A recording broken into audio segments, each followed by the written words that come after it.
Jaringan gas rumah tangga di rumah kontrakan Fajar Trilaksana 23 tahun diduga meledak.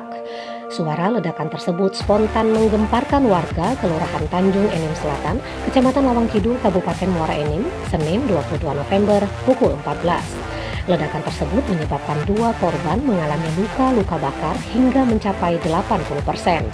Kedua korban adalah Fajar Trilaksana dan Galuh Prasetyo 34 tahun yang tinggal di kontrakan. Warga yang melihat kejadian tersebut langsung memberikan pertolongan terhadap korban dan membawa ke Rumah Sakit Bukit Asam Medika Tanjung Enim untuk mendapatkan perawatan medis.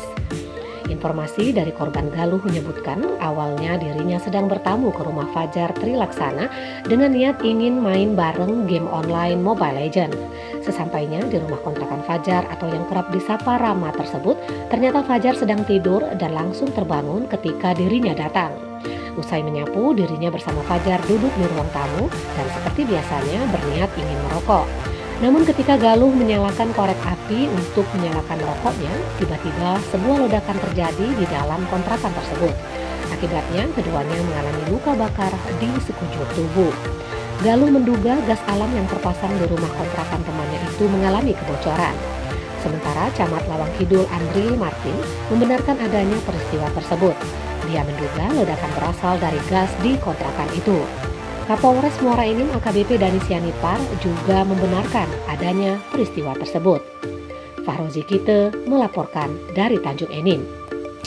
Tas buka HP, ya kan, rokok aku ketek-ketek dulu baru beli rokok itu. Rokok Lukman merah. Kalau rokok Marlboro dibuat selingan. Baru ketek rokok putihan kan. Sekali pencet nyala itu.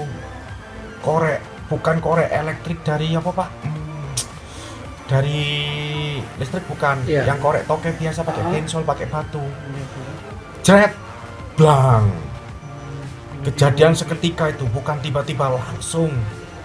Nah itu langsung udah meledak, kawan saya terpelanting ke depan 30 menit, 30 detik sampai 25 detik. Saya masih di dalam.